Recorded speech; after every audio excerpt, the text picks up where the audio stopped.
everybody, my name's Kelly Walters. I'm a solicitor at Consilia Legal.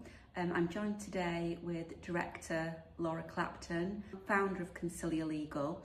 Laura is a solicitor and specialises in mediation, and today Laura's going to helpfully give us some information about child inclusive mediation. So to kick-start things off, Laura, can you tell us a little bit about child inclusive? Yeah, of course.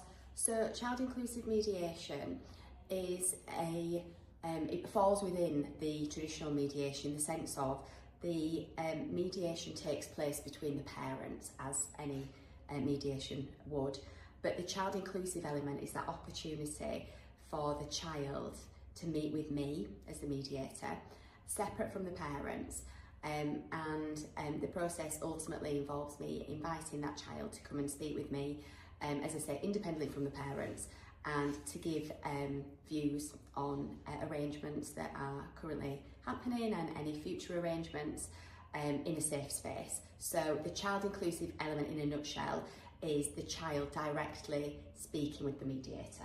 Okay, and what type of cases would be suitable for child inclusive? So many cases are suitable. I mean, ultimately the key objective is ensuring that children feel heard. So when their parents are going through a separation, or perhaps have already been separated for some time, and there are issues that their parents need to resolve, the key objective of child inclusive mediation is ensuring that the child who is involved in that separation feels that they have had the opportunity to be listened to. And so for many cases that's appropriate for a child's voice to be heard.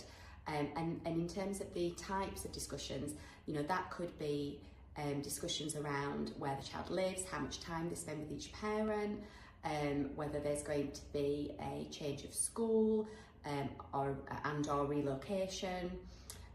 So there are many different issues that the child's voice is very much relevant to be, as I say, listened to in the mediation process. Okay, and what type of age bracket would you be looking at? What's the youngest age of a child that you've spoken with, and how do you incorporate the meetings if there are siblings, for example? Yeah, that's a good question. So the guidance is that children aged 10 and above should have the opportunity to speak with the mediator. Now, I have seen younger children, so I've seen children as young as 9, and the key assessment, because it does need to be assessed in terms of suitability, is looking at not just the child's age, but their maturity, level of understanding, what the discussions involve. And so with the parents, we will have a conversation first around whether or not it is suitable for a child younger than 10 to be involved in the process. When it comes to siblings, in my experience, siblings generally want to be seen together. And in most cases, that is absolutely suitable. And especially when you do have a younger sibling, so if you do have a child younger than 10, you know, they want that support. And I've had situations where younger children have been involved, but they haven't been as vocal in the actual sessions, the older child, which is what you would expect, really. But I do have to speak to the parents about making sure that there is nothing, so if there's a really big age gap, there's nothing that the older child might say because of their knowledge and understanding that is not appropriate for the younger child to hear. So it's just, again, having a really good discussion with the parents beforehand to see what will work best. Okay, and let's say the parents really want to proceed with the process, but you have a situation where a child perhaps doesn't want to engage. What would happen? Child inclusive mediation just wouldn't take place. So it's really important that the consent is the consent of both parents, but also the consent of the child and the consent of the mediator. So the mediator's obviously got to be comfortable. So if a child is invited, and it is an invitation, it's no appointment is arranged for them, you know, until they are they've confirmed to one or both parents that they're happy to attend. And so if a child doesn't want to speak to the mediator, then child inclusive mediation won't take place, because ultimately, again, just going back to that main objective, the main objective is for those children who want to have a voice, it's giving them the opportunity to be listened to. So it absolutely has to be with their full consent. Okay, you've been doing this for a long time. In your experience, how many sessions do you think it will take to try and have these conversations and feedback to the parents? So the standard, I suppose, model is that you have a planning meeting with the parents, and you have one session with the child, and then you have a feedback session shortly afterwards. I make sure that the feedback session is always within 48 hours of the session with the child, because I think it's really important for the child to know when it's happening and that it's not going to be a long period of time before that feedback is given. And the one session, I mean, I find that session is usually between 45 minutes to an hour, and there's no time limit on it if the child wants to speak for less or for more, but that's generally how long it lasts. And because child inclusive mediation is generally, as I say, limited to the opportunity to be heard, the child generally at that moment in time will be able to, in my experience anyway, get off their chest the things that they want to feed the parents to hear, because the mediator will only feedback what the child wants the parents to hear. And so it often is just one standalone session, because if actually the child needs more support, then that's when the mediator may well speak to the parents about therapeutic support, which is then ongoing rather than just a standalone. But the child always has the opportunity, with the parents' agreement, to come back for further sessions. But generally speaking, my practice, and I think I speak for most mediators, it is more often than not just one standalone session. That's really helpful. Now, ordinarily in court proceedings, there would be something written down and fed back to the court by way of a written report. And as a mediator myself, the question that I'm always asked is, will I receive anything in black and white? So in child inclusive mediation, what happens? Will you give a written report to the parents? So that is a really good question, because I also, as a mediator, get asked that question a lot, not just by clients but by other professionals as well, solicitors. And the answer is really simple. There is no written report at the end of child inclusive mediation. The feedback is given to the parents verbally, and so there isn't even a written summary that's passed to the parents, even in a confidential sense. You know, it's all done verbally, so there's nothing in writing. The mediator can't be required to put anything in writing, and you know, part of that is because, again, going back to that objective, the objective isn't for that information to be used by the parents in any other setting, and it's also not to be used as an essential basis. It is about listening, hearing, understanding, gaining insight. And so as a child inclusive mediator, you know, I'll make sure they're clear about that in the initial MIAM appointment, in the planning meeting, again in the feedback session. You can't emphasise it enough, because you know, it is, I understand that it's disappointing for parents if they've not fully understood that and they think they're going to get that and they're not, and so it's just important to emphasise it throughout, and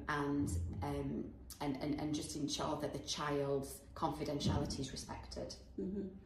And we get a lot of referrals from solicitors who tell parents about child inclusive mediation, but can you expand upon that in terms of how child inclusive can help families, parents and the child? Yeah, no, absolutely. So I do find that child inclusive mediation is a really effective way at helping parents to see things from their child's perspective. And sometimes parents may feel that actually they know what their child is thinking and feeling, but sometimes they can be really surprised by the feedback that I'm asked to give to the parents about how a child's feeling, that it actually isn't in line with what they thought. And it can be particularly important where maybe a child is saying different things to each parent. You know, ultimately, these two people are the most important people in the world to that child. They don't want to disappoint, they don't want to be disloyal, they don't want to be put in the middle of that conflict, and sometimes the easiest thing to do is just tell each parent what they want to hear.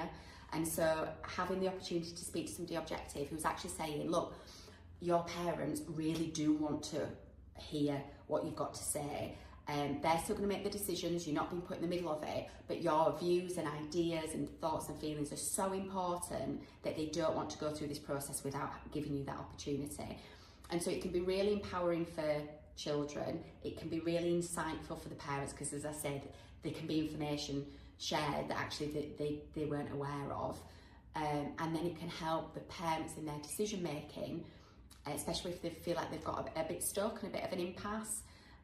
You know, as long as the parents are willing to really listen, they don't have to follow everything the child says. You know, it's not about, as I say, the child making decisions, but being prepared to listen and being prepared to adjust their mindset and their views on what's best based on what the child has said. Just being open to that, I think, is can be so transformative in terms of getting parents to a resolution. Okay, and there are lots of mediators out there. Can all mediators carry out child inclusive mediation? So no, you have to have a specific qualification or have undertaken specific training, should I say, in order to practice child inclusive mediation. So in some cases, you may well be mediating, and the mediator that's mediating with the adults can't necessarily do the child inclusive element. That's fine. What they will tend to do is then they will kind of outsource that. So they will get in touch with somebody like me and say, you know, I'm mediating with these parents. They would like the child to be heard and have a meeting with the child inclusive mediator, and then kind of parachute me in to do that session, do that feedback, and then the mediator can then carry on mediating with the parents, and that can work quite effectively. Perfect. So in terms of reaching out, how would, say, a professional and or parents contact you? How would they find you? How would that referral be made? So in a general sense, if they don't have a particular mediator in mind, they can go onto the Family Mediation Council website and they can tailor that search to child inclusive mediators only, and also by area. So if you don't know where to start, then that's a really good place. But ultimately, if you wanted to make a referral directly to me, for example, then there are a number of different ways you can do it. You can go onto our website, which is Consilia Mediation, and fill out a referral form online, and that will come through to our mediation coordinator. Or for professionals or individuals, if they've got my email or the firm's email, they can just drop us an email, and we can then contact them to gain any other information that we need in order to start the process. If as parents they already think child inclusive is the way they want to go, and they've already, you know, maybe got some information about it or been recommended by their solicitors, then if they mention that in the referral as well, it gives us then a good idea for the format of the mediation and what's going to likely be involved. So as I say, you can go onto the FMC website, you can go onto the mediator's website and do it through there. Pick up the phone, whatever's easiest, and as I say, we'll then make contact in order to make sure we've got all the relevant information that we need to kick things off. Perfect. So if anybody does want any help with child inclusive mediation, or indeed general mediation, help with children finances, please do get in touch either with myself, Kelly Walters, or Laura Clapton. Thank you.